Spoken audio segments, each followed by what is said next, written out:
one of the questions that has come up a lot throughout this process has been, does it mean anything? Does it do anything? Or is it an empty gesture to just put paint on the streets? And I think that's a really interesting and valid question to talk about. And I think there's a lot of ways to look at it. So I would like for us to talk about that a little bit today. You know, usually we start these salons with some kind of, hi Wanda, with some kind of quote or a poem or something. And to be honest, I just did not pull that together today. So I don't have that.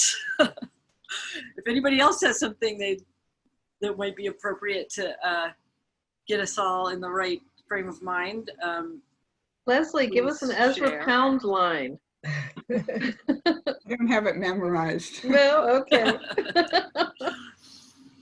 It's okay. We can jump in. I will.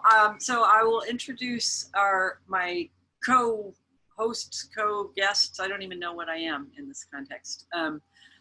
Arlene Lee is a Chestertown resident who is one of the other organizers of these murals, and I will let her introduce herself more if she wants to, because I don't know what I would say other than that it's been a huge, true pleasure to go through this process with her.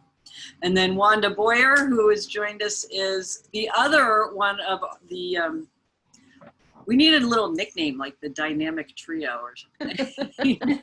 And Wanda is also a Chestertown resident and has also been truly a pleasure to work with Wanda through this whole process. And,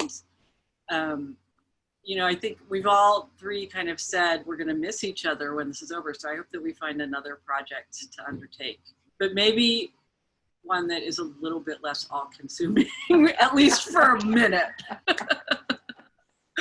Because I think I think none of us sort of knew that this was going to take on the life that it did when we kind of had this idea back in June. Hey, this will be fun.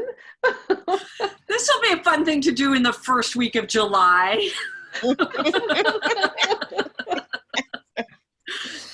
Little did we know, but I think what I'll do is I'll just give sort of my perspective on that part of it, and then I'll let Wanda and Arlene jump in. And then I think if it's okay with you guys, we can just have a conversation among all of us, because I know that there's probably questions. And yes, Leslie, go ahead.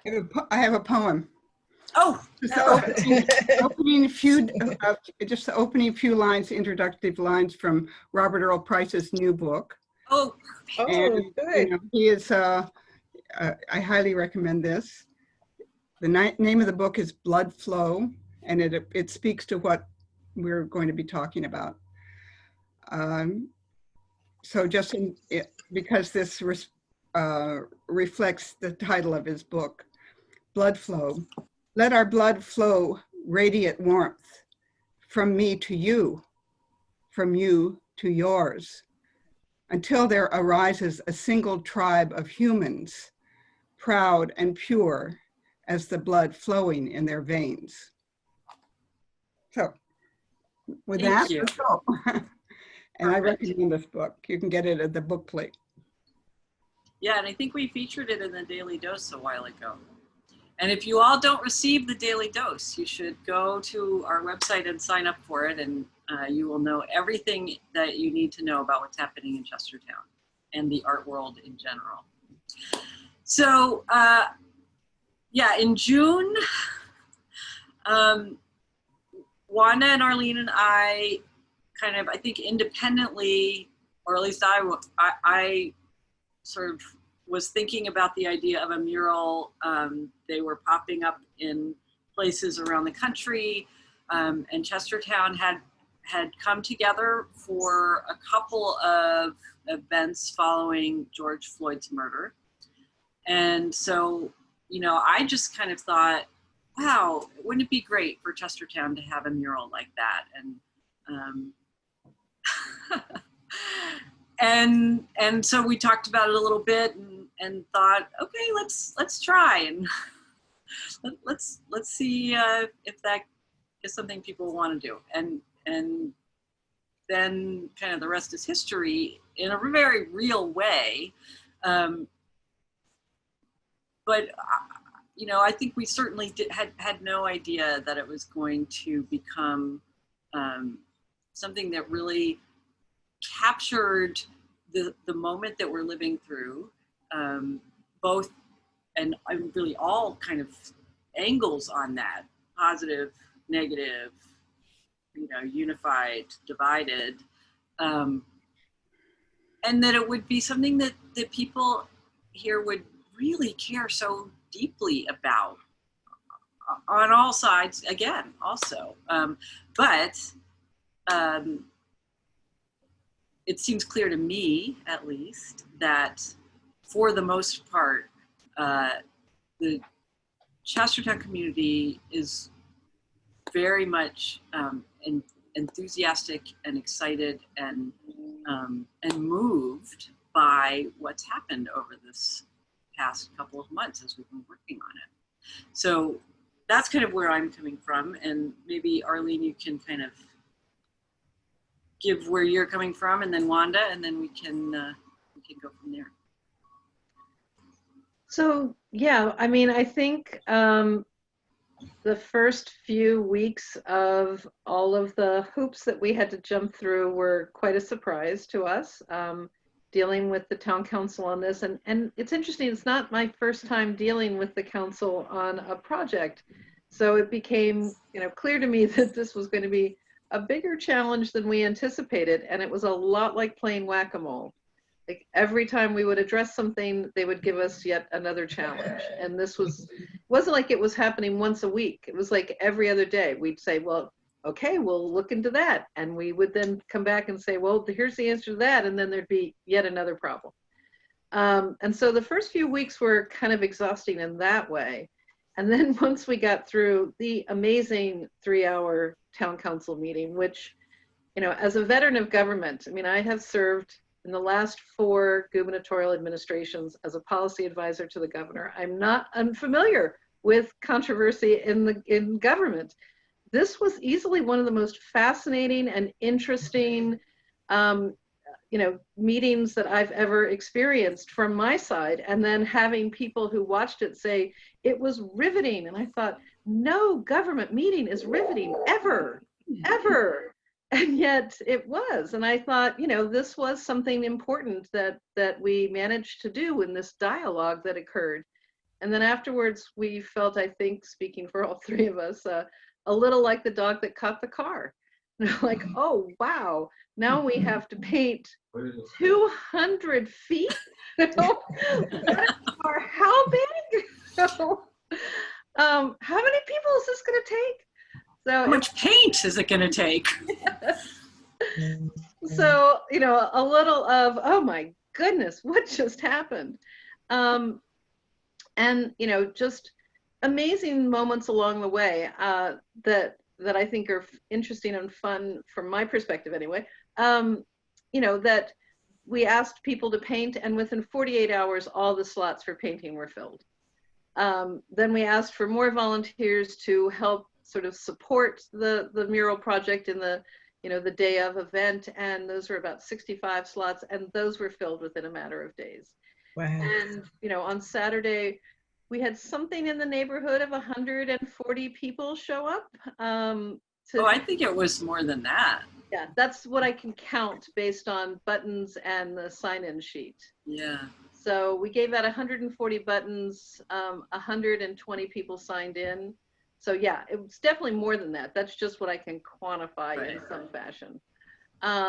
Yeah, it was such a joyous day. It was full, it was probably the most fun, the happiest, the most joyful day on the streets of Chestertown, with the exception of the first Legacy Day, which to me, you know, was one of the most remarkable days in my life. So this was second to that, which should give you some sense of how much fun it was. And then, you know, immediately following, to have the outpouring of hate and vitriol on Facebook from the racists who are now, you know, up in arms, and not that they weren't up in arms before, but they're still spewing it, which does nothing to diminish my joy, but it's there, and so all of those things are swirling. I think the last thing I'm going to say, and then I'm going to shut up for hopefully a long time while people talk, but when we were going through this process and we asked people to sign a petition, we had 300 Chestertown residents sign the petition and another 300 or approximately people from around the county. There were a total of 1,300 people that signed the online petition, and about, I'd say altogether about 1,400 and some between the paper petition and online. But 700 of those people or so were from, you know, Kent County and the Chestertown environs. And I can't think of a time when we've had anything get that many people on board. These were the supporters. And they wrote letters and they made phone calls and they signed petitions. And so when I think about the depth of emotion, it is deep on both sides. So Wanda, my love, what do you have to say? Well, I think you've covered it, you and Mariah. But I can remember initially, Mariah, you downplayed it. I remember when we were coming out of, we were somewhere. I can't even remember how the three of us got together initially. We were talking, Mariah, you know, I used to just call you out, you know, wherever I would see you, I would just holler out your name. So I think that was the beginning of our relationship. Yes, I used to walk out of, back when we were actually in the gallery at RiverArts, I used to walk out of the breezeway and I'd be heading for my car or whatever, and I'd just hear, Mariah! And then this car would pull up next to me and say, get in. And it would be Wanda. So that was the beginning of our relationship. And, you know, somehow we got together, I think when the rally started and we were having that discussions, the murals had already started in other areas. And we were like, hey, that would be a great idea. You know, so, and Arlene was like, yeah, let's do it. It's like, well, where would we put it? Oh, where would we put it? Right here. No, let's go to the customs house. What better place? So then the proposal came, and that's when the hoops and hurdles started jumping. So you see, we had to move several blocks away from the initial spot. But other than that, this has been a joyous occasion in spite of all the hurdles that have had to be jumped, you know, and it was amazing that we were able to jump them as expeditiously as we did, because it was at one time when it was the weekend and it was 2 hours before stuff was to close, and they came to us with this major thing. Well, it's too far over the crosswalk. And we were like, I don't know who's on here, so I won't use the real words. You know. Go ahead. So it's like, holy fuck. What are we gonna do? You know, so we had to come up and rescale again. So we're like, well, I don't know how to do it. You know how to do it. You know how to do it. We were like, no. Well, then someone remembered and they called in a friend.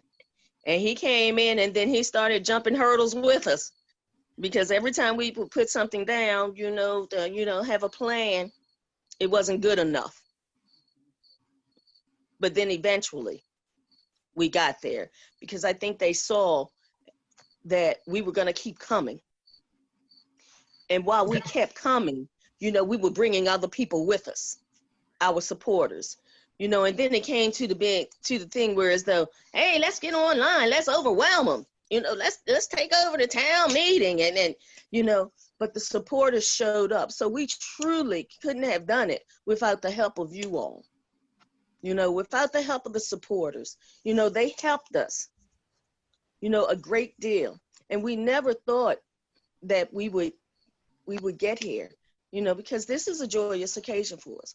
And the community, I saw the community where in the beginning, when we started talking about it, it was like, hey guys, we're going to try to get this mural. We're going to make this proposal, you know, and they were like, I don't know what for. They're not going to, and I'm talking about pretty much the Black community now, you know, I don't know what for. They're not going to let you do it. They haven't done it, you know, and it was so much disappointment within our community, you know, and initially the hopes were high, but then when they started making us jump through these hurdles, I started seeing the joy being removed with disappointment. And when the last time I had to report back to the community, and I told them we needed to move, you know, we had to do something else, you know, well, the joy was already gone, and it had gotten to the point where they told me, said, why don't you leave those white people alone? They're not trying to do anything for us.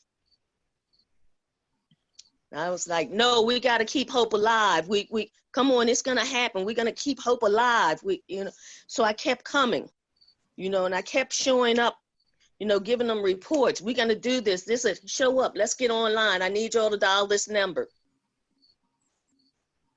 And this is what happened. You know, this is what happened. And then the mural came through, you know, and when we were doing it, it was a beautiful day.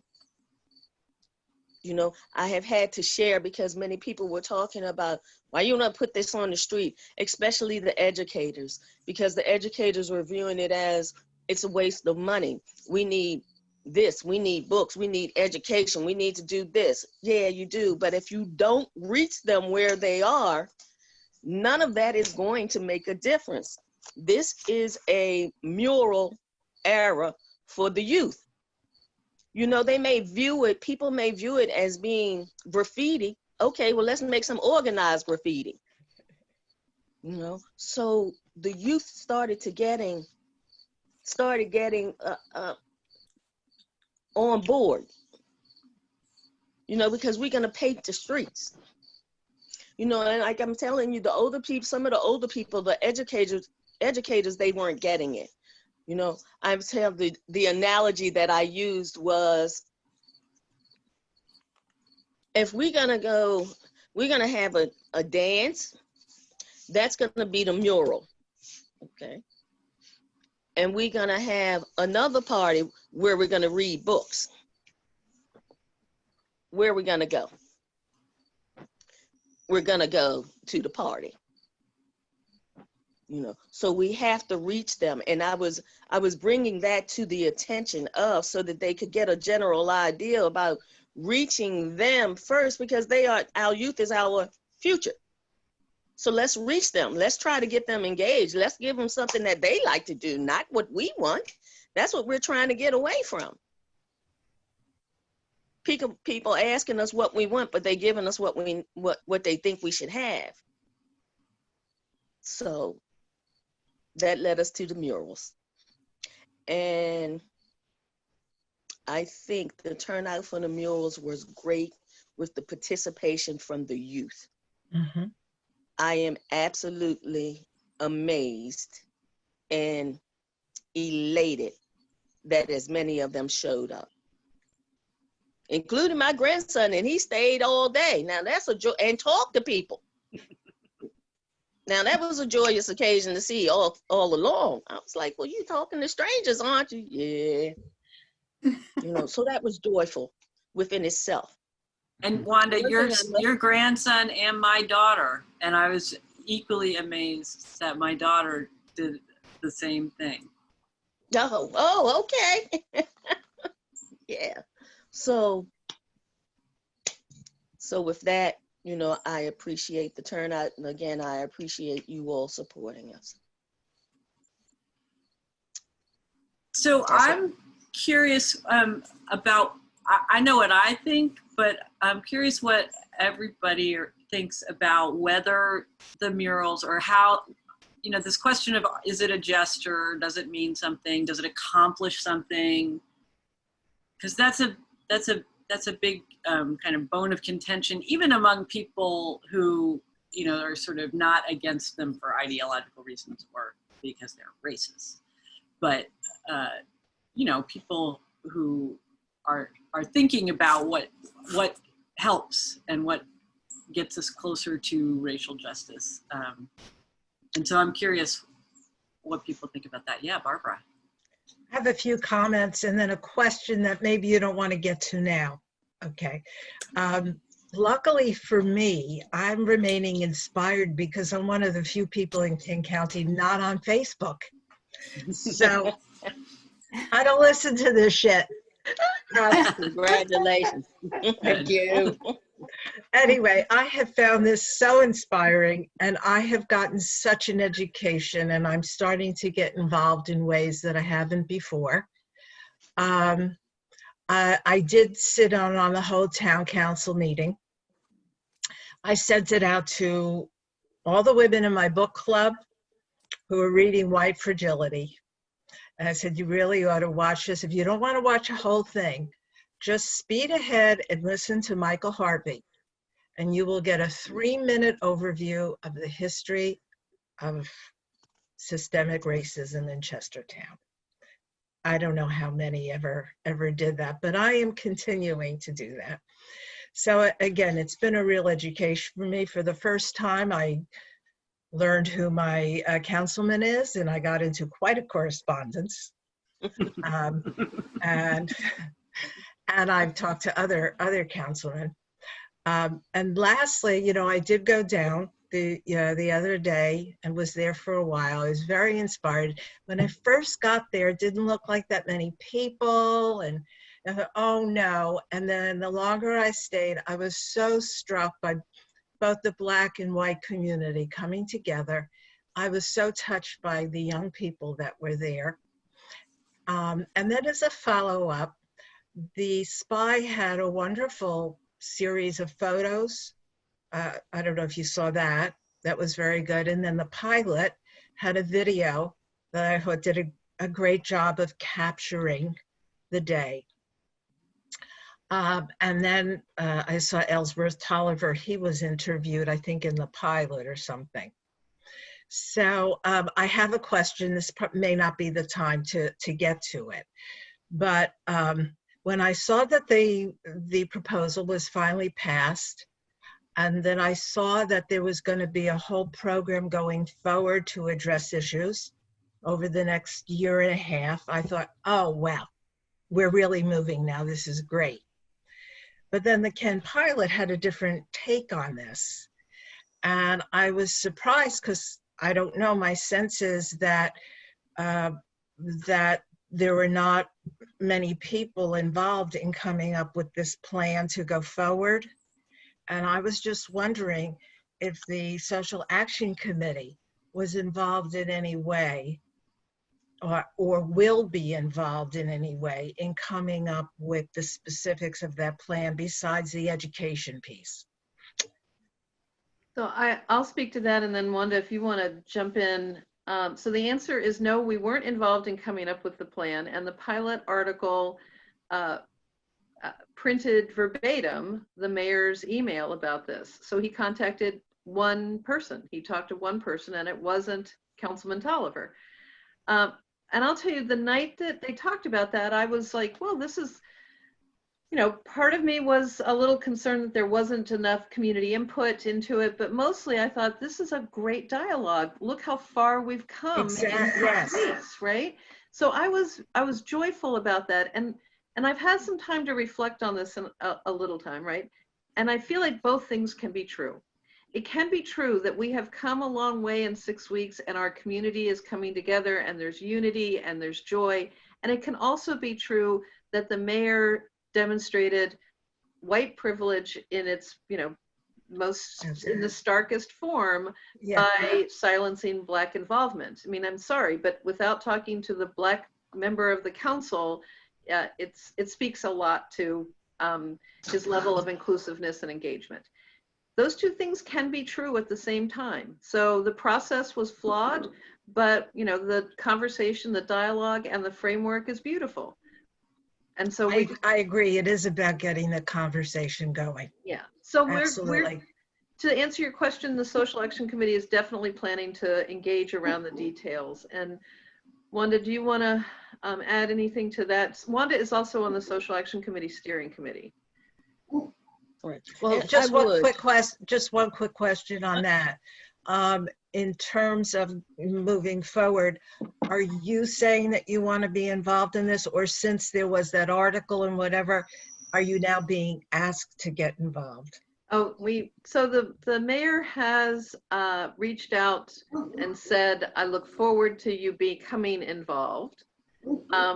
And so, yes, I think it's a little of both. I think we're determined to be involved, and he seems to be interested in involving us. Well, I can see you all do not give up. No, Wanda? Thank you. Yeah. We have been given a name, Tenacious. Yay.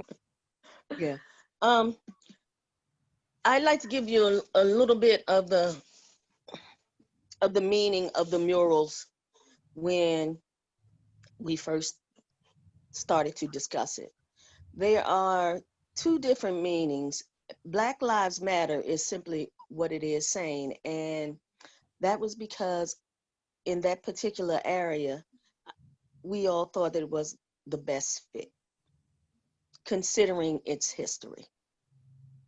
You know, so that's with that one. With College Avenue, is we can't breathe, is because it's more personal. We're talking about the community itself in this particular area.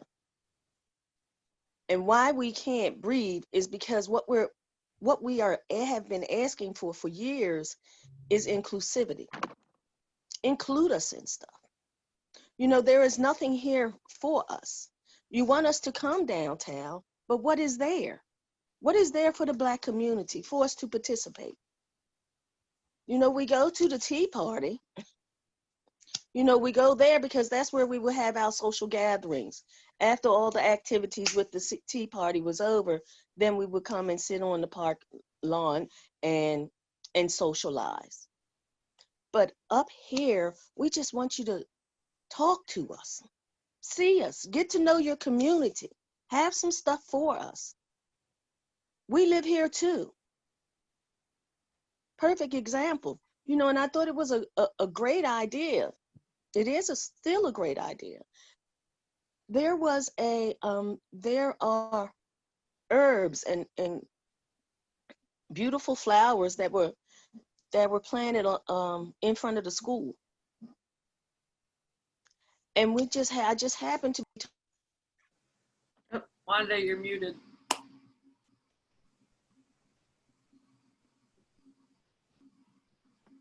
I just happened to be talking one day to this lady, and she was one of the ones who started to plant the stuff in front of the school. She was like, "Oh yeah, that's for the community. Go get some herbs." I'm like, what's for the community? The herbs in front of the school. Go get some. So we didn't know that, but yet the caption on the flyers were, when they first came out, to herbs and beautiful flowers to beautify the uptown to the downtown area. But nobody knew anything about that uptown in this area. So the herbs that were over there, they're going to waste. Nobody knew that you could just go over there and utilize them. Nobody told us that they were for the community until just a couple of weeks ago. We didn't know that. Where exactly was that? Garnett. At Garnett. And with all the plantings around Garnett, you know, and the benches and all of that, was the community involved in that project? Absolutely not. Interesting. Yeah. So we can't breathe because we feel like your foot is always on our back, on our neck. You know, you come up here, you know, and we're not even acknowledged. The only thing we're acknowledged for in this particular area is the distribution of drugs. And that's such a misfortune that that's all we hear is the distribution of drugs. And it's like nobody's coming up here to purchase it because our white population are here purchasing it. But you never hear about that. It's always about the distribution, and it is such a misfortune. You know, so those are the differences. This is personal. We can't breathe because we're talking about the Black community up here. We just want to be included. Give us something. Hear us. And the Black Lives Speak. Matter is supposed to be, and we hear you, we see you. And I think, unfortunately, when the mayor produced a plan about racism without including the members of the Black community, it didn't really show that he had heard or seen the messages from the murals. Right. Can I ask a question about the Black Lives Matter statement? One of the things that I've seen swirling on social media is, I think, confusion about the statement Black Lives Matter and the organization Black Lives Matter. And what some people say is, okay, so we put the mural down on the streets. Are we going to now have riots and destruction of property and vandalism propagated by an organization called Black Lives Matter, which may have happened or not happened in major cities, you know, DC, where I came from. And I don't know how to counter that in terms of saying this is just a fact, Black Lives Matter, and not get it wrapped up into the discussion about the politics of an organization that also has the same name. So I wondered if anybody had some thoughts on that. I think we probably all have some thoughts on that. Well, that was expressed at the town council meeting. You had two people there. And I was so frustrated because I had just read an article that day that explained, because they said it's a Marxist organization and they want to break up the nuclear family. And I had just read an article that, yes, a couple of the founders were Marxists. It's not Marxist. And it's not that they're breaking up the nuclear family. It's that it takes a village, you know. And but there wasn't any time in that meeting to, well, clearly these people were not getting the message, but at least they showed up. So, yeah, so one of the things that we found is that all of the people who were in opposition to the mural have pretty much remained anonymous. So that's just an interesting thing to note.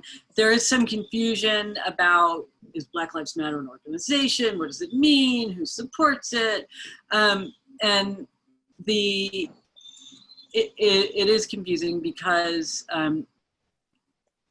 the original sort of Black Lives Matter kind of movement was deliberately not centralized in one organization, and didn't sort of have this single kind of ideology driving it, other than just the fact that Black Lives Matter, and apparently that still needs to be said. And then, you know, it did take off, and I think more than one organization has been founded with some version of the name Black Lives Matter. Black Lives Matter Incorporated, Black Lives Matter, I don't know. And so it has muddied the waters. It has provided fodder for people who want to have the waters be muddied and who who want to fight against the simple statement that Black Lives Matter that is pretty inarguable.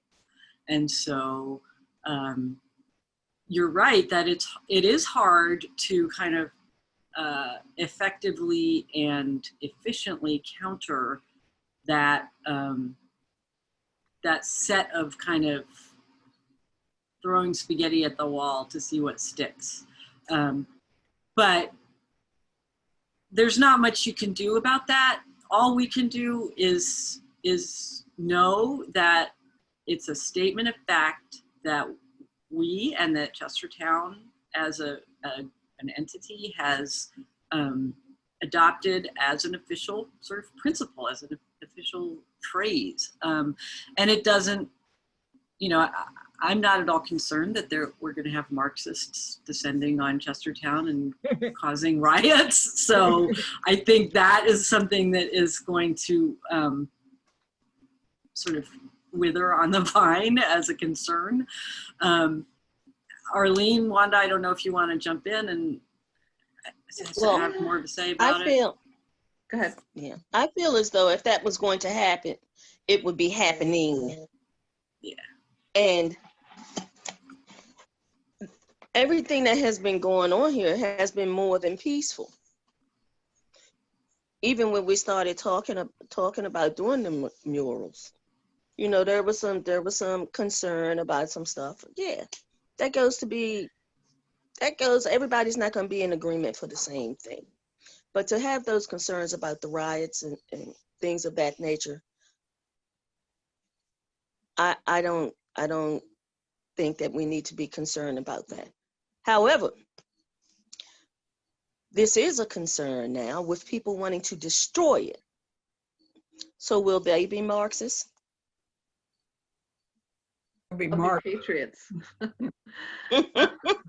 So, and I would, to add to Wanda's point, I would say, you know, look at Cambridge, look at Salisbury, look at Baltimore. There have not been riots as a result of the murals painted on the streets of those towns here in Maryland. And so Michael, to your question specifically, I think I would, if I were in your shoes and someone asked me that question, I'd be saying to them, look at Cambridge, Maryland. Has anyone shown up and burned down or looted or in any way destroyed Cambridge because they painted Black Lives Matter on the street? And that's been, you know, what, 3 months now? And the answer is no. And in fact, it's been the opposite. What's happened in Cambridge was that people have been going there as tourism has increased in their downtown area, particularly bringing out African Americans because they want to see this. So I went down there to look at it, and there was a Black family from Massachusetts who came specifically to have their pictures taken with their children in front of the mural. It's like, wow, you know. So I went down there on the day, you know, the other day when it was painted, and took some photos and put it on Facebook. And I said, my neighbors turned out to paint this because, and I had a link to Adam Goodhart's 3 case studies of why Black lives didn't matter in Chestertown from the people, you know, from the slaveholders and how they were treated. And people read that and they said, this is chilling. You should have handouts about this. You should have markers about this. And I think that's one logical next step to amplify why Black Lives Matter in Chestertown, in a town that's so concerned about history and its place in, you know, post-revolutionary America. It doesn't talk about, you know, the injustices and the systemic racism that was concurrent with Georgian houses, federal houses, and all the things that, you know, house tours are built around. So I wonder if there's a way that there could be signage, there could be house tours that recognize what happened in some of these homes. And there could just be more context of why you have to say Black Lives Matter in Chestertown itself versus in any other community. Yeah, and I think that's in fact part of the conversation. But, you know, both you and Barbara have said kind of the same thing about, you know, what people have learned about our history in this dialogue, the details that they've learned. And I think that's the part of it that we have to herald. And as you say, make sure that that then gets built into how we understand our history. I'm sorry, Mariah, I cut you off.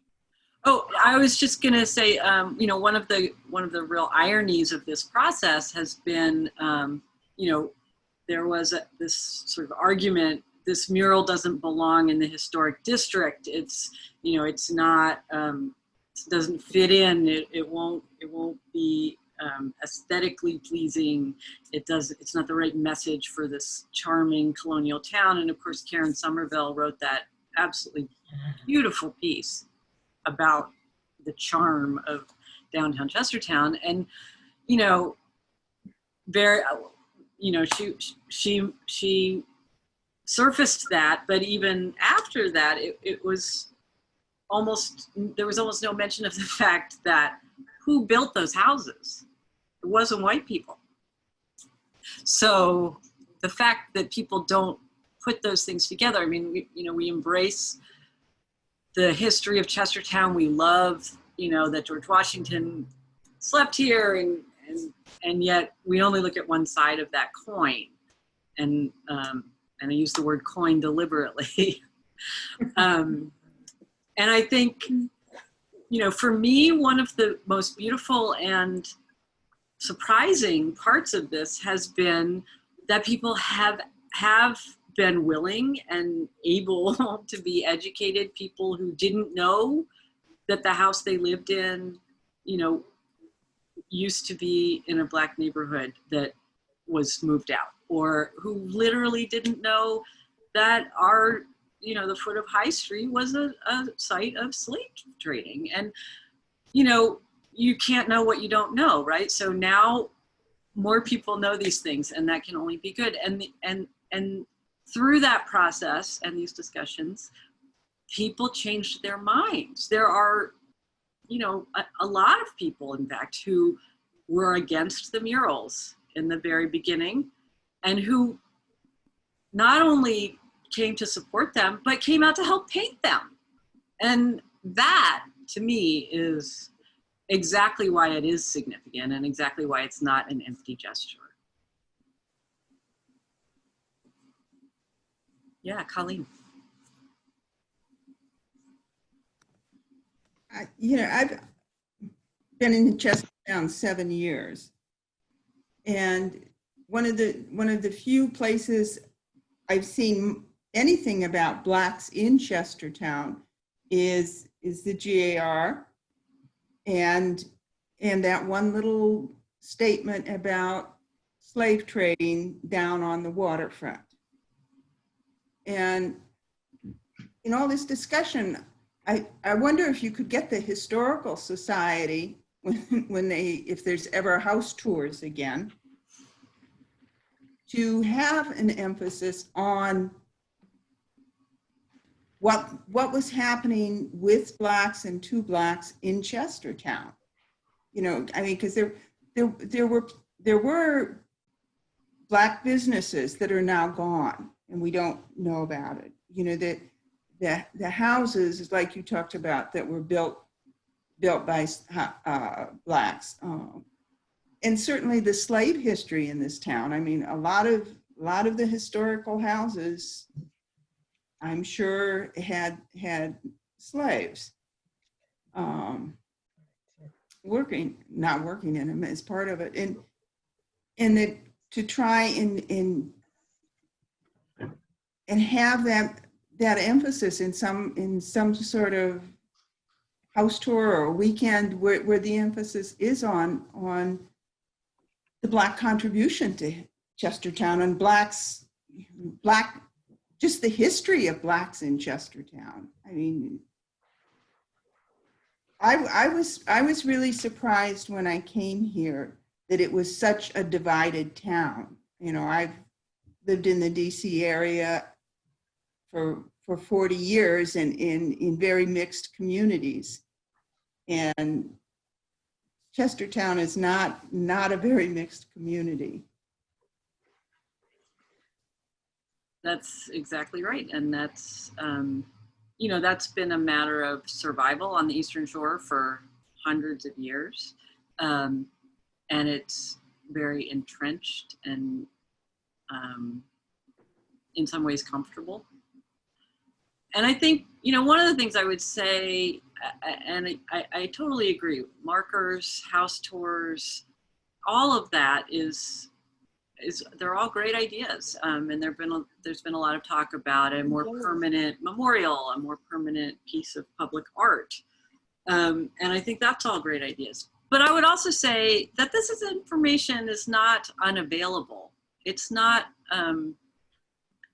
you know, it doesn't take that much for somebody to, you know, read that sign by the waterfront and say, oh, maybe I'm going to go find out more, or attend something at Sumner Hall.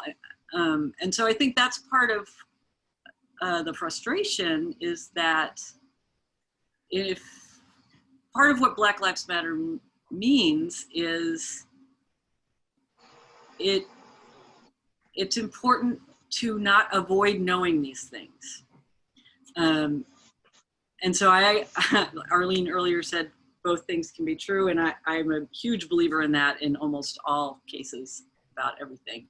And I think I said a minute ago, you don't know what you don't know, and it's great for people to be educated. And now I'm also saying it's also true that, you know, there are people who've lived here for a lot longer than 7 years, Colleen, who probably never took in what that sign on the waterfront said, or who never, you know, it doesn't, I don't think it takes a huge leap of imagination to recognize that Black Americans have been part of Chestertown forever, and what that means.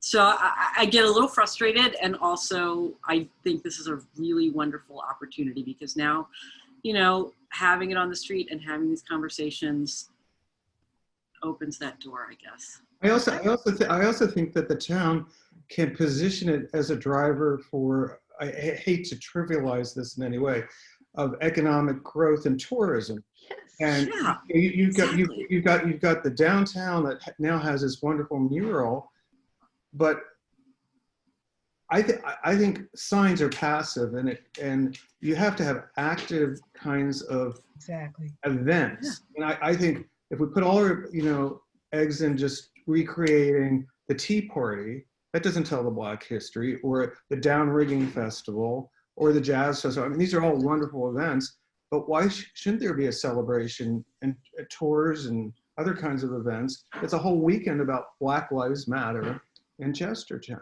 I think that's beautiful. And I would also just, I'm sorry, Nope, go ahead. just to, you know, to me, let's not segregate it. Let's fold everybody into all of our events, so that we're recognizing the breadth and depth in the Tea Party, in Down Rigging. Right. I think it's both and, right? It's integrating more of our Black history in all of our events, and it's also celebrating our Black history, you know, on its own. And I would say that a lot of these ideas that we're having really build on things that have occurred before, but weren't allowed to sort of take root and become permanent parts of our how we think about ourselves in Chestertown. So I think back on the work, Leslie, that you've done over the years, right? And in films and different art displays and promoting Black artists. But I think now big Juneteenth festivals, and then yes, that got dropped. Right. And so now I think maybe where we are is, how do we make this more foundational and permanent, instead of, you know, counting on the individual who will bring this to the fore at one time, and then it, you know, okay, well, we did that, and now that person isn't doing it anymore, so no one else picks it up. I think now what you're all saying is, how do we make this a permanent part of who we are as a town and as a community? And I think that may be the biggest change, of making the words on the street real, as opposed to, you know, a banner or something else. Okay, well, let me share this. First of all, we have to get some confidence within the Black community, that for sincerity. because we don't believe you. Because we haven't been wanted, we feel as though we haven't been wanted downtown for years. So we have to develop that relationship. Instead of having Black people coming downtown, how about white people coming uptown and having some type of events or something, so we can start to display some, we hear you. We hear you. Let's do something here, and then we'll start to feel just a little bit more comfortable to step out just a little bit more. Because I don't know if anybody has paid attention, but the Tea Party has thinned out with the Black participation. Because we have gotten tired, because we want something too. So with hopes, with this mural that's going on College Avenue, I hope this will be a conversation piece as well. We'll come up here and people will come up here and want to marvel at it as well. And then when we come to marvel at it, you know, don't just look at the mural. How about if we're walking, don't clench your purse when you walk, or don't act like you don't see somebody. A kind gesture of how you doing. It's real simple. It's real simple.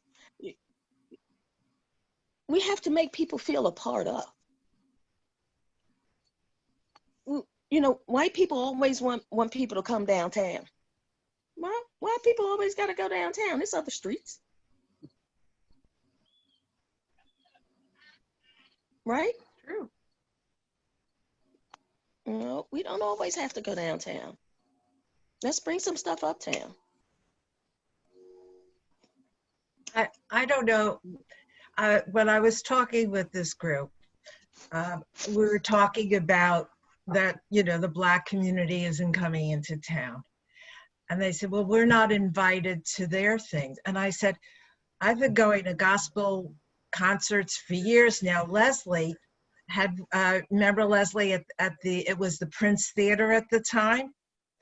And it was an extraordinary experience. Another one that really meant a lot to me, I went to the AME church years ago. They were having a Valentine's Day gospel music. There was a buffet dinner, and then they had that. And quite a few whites came to it, and were having a big time. And the Black community in there was very reserved. And then one of the members of their choir got up, who was just wonderful, and everybody got involved. And we really came together as a complete audience, you know, enjoying the same things. It meant a great deal to me. And so they were asking, well, how do you find out about these things? You know, what's going on? And so I'm trying to, maybe you can help me. I know through Sumner Hall, there's a lot going on and so forth, but if there are ways that we can let people know that there are opportunities to share wonderful experiences. I don't know if that's helpful. Yeah. Another thing I'd like to share, when I was younger and would be playing downtown, you know, we knew there were shackles there because we saw them. We're peeping through the basements, you know, and then the renovations and stuff started to come. And it started to appear that people didn't want to tell the truth about our historical Chestertown.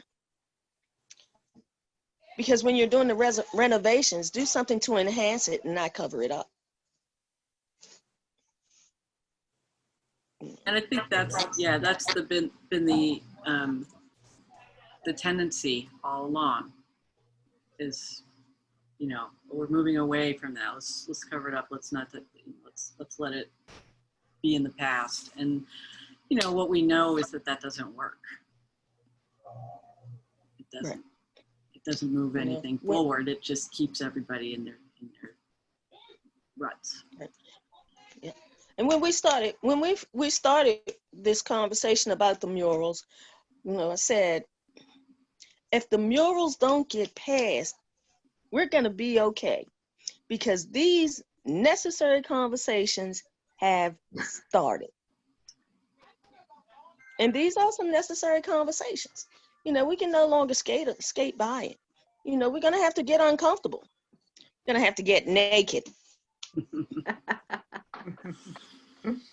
Now, I see that it's almost 6 o'clock, and we try, usually not completely successfully, to keep this to 45 minutes so that people can eat dinner and not get tired.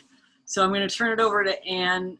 But before I do, I want to thank you and Wanda and Arlene for coming and for being part of this with me. And I also want to say, if there's anybody here who is not a member of RiverArts, please consider joining and supporting us. RiverArts supported the murals and is part of Chestertown and part of the new leaf that I think we're all hoping Chestertown is turning over. So that's my little job as executive director. And now, Anne, I will let you take it away. Well, I will just finish up. We usually end with some sort of a toast. And, you know, I've been a little more quiet than usual today because I've really just appreciated listening and talking with all of you. And the three of you ladies who are lined up on the left on my screen are powerful, wonderful women. And it's been really a joy to listen to all three of you today. I look forward to meeting Wanda and Arlene in person at some point. But Mariah and I talk about RiverArts and what our role is and how we can do so many of the things that we've ended talking about. And Wanda, you're right. You know, we have to have these necessary, uncomfortable conversations and kind of get naked and, you know, figure out how to do all these things. And as you led us to that kind of end, you know, I've been just jotting notes, and I kind of want to toast all three of you together and your foresight, your perseverance over all of these obstacles that were thrown in your way, one after another. You know, some of them seem like they just came up out of nowhere. Your courage to speak the truth despite others shouting you down and still, you know, sounding those negativity thoughts or negative thoughts in our community. And then your community organizing skills, because that's a big thing. And to have all of those, I think each of you have brought something, you know, really special from your own personalities to this. And Chestertown has definitely reaped the benefits. And it's not been an easy road, and I know there's a lot more to do, but thank you all for what you've done for our community. And cheers. Definitely. Thank you. Thank you. And don't forget to come on Saturday to College Avenue, because we have another mural that we have to paint, and we are still the dog that caught the car. And the And time, I'm going to ask that you all don't forget the hashtag. Chestertown unites against racism. We must hold the town accountable. There you go. That's right. All right. Right. Thank you, everybody. Thank you. Thank you so much. You've done great things. thank you all. Thank you. Bye-bye.